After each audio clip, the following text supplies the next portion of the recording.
To-be list versus to-do list. Amanda, what comes up for you when I say to-be list? Because normally we hear to-do list.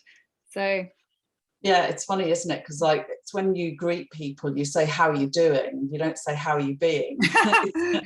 I like that. Yeah.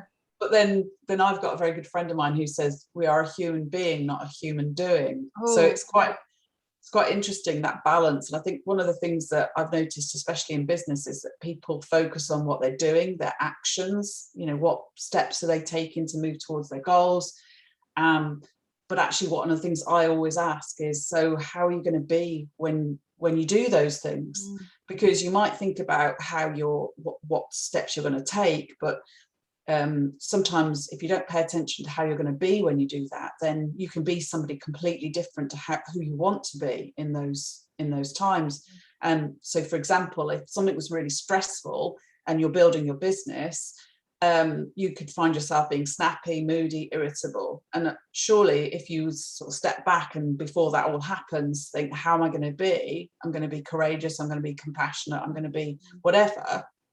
Gives you much more of an idea of what kind of person you're going to be in that business. I love that. And I love that question as well. Who do you need to be to get this? Yes. Who do you need to be? But I guess it's the same kind of thing, isn't it? Who do you need to be? How do you need to be? But I think there's also a question about when you're envisaging your future, if you've got a vision for what you're trying to create, whether it's in a relationship, or is it in a business, or is it in a work environment of some sort, then in that vision you need to see your future self.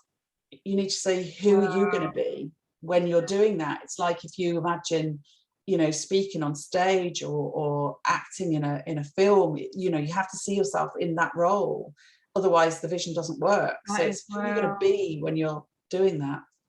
Yeah. Oh my God, I was going to say something and I've just forgotten again. Oh no, and I like the other question as well. Who is the best version of you, or what is the best version of you? What would the best version of you do? Oh no, that's different. That's doing again, isn't it?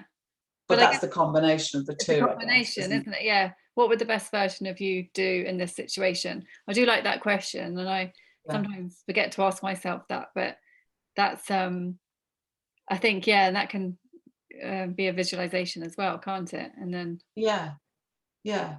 I think it's just important to have both sides of the coin in balance as well. So when you're thinking of the actions that you're taking, you're also thinking about who you're going to be while you do that. So you don't want to be stressed and overwhelmed and fearful. You want to be confident and courageous and precise. And so it's actually setting that as much as a goal as the tangible goal that you're setting for your plan. So you should have a to-be list and a to-do list. But what comes first? Or do you think you literally do them at the same time? I think you must do them together, I think. Because I think what happens is most people do the to-do list, so rush in and try and get everything done. And it's a bit like, I think of myself as a parent when I was parenting my children when they were younger. You have so many things to do. It's like military precision. You don't really give much attention to how you're being as a parent. So if you get snappy and you shout at the kids or whatever, it's not exactly what you want. But you're thinking about all the jobs that you need to get done. So you really need to give it the same amount of attention at the same time, I would say.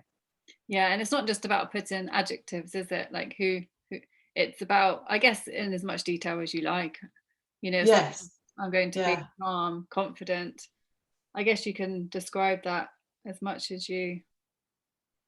I think it's a good idea to have an intention, an overall intention. So for me, my intention is to be calm in any situation. We'll be in a calm coach. But I think it's, that sometimes doesn't mean I don't get annoyed. It doesn't mean I don't get angry. But what it does mean is that I stay calm and I stay completely centered and grounded, knowing that everything's all right. It's just, this is just momentary. And right now I'm going to choose to be okay with it. Yeah, no, I love that. Well, we're going to be talking about this in a bit more in depth on my LinkedIn page today. So The link's in the bio. Come over and join us. See you soon.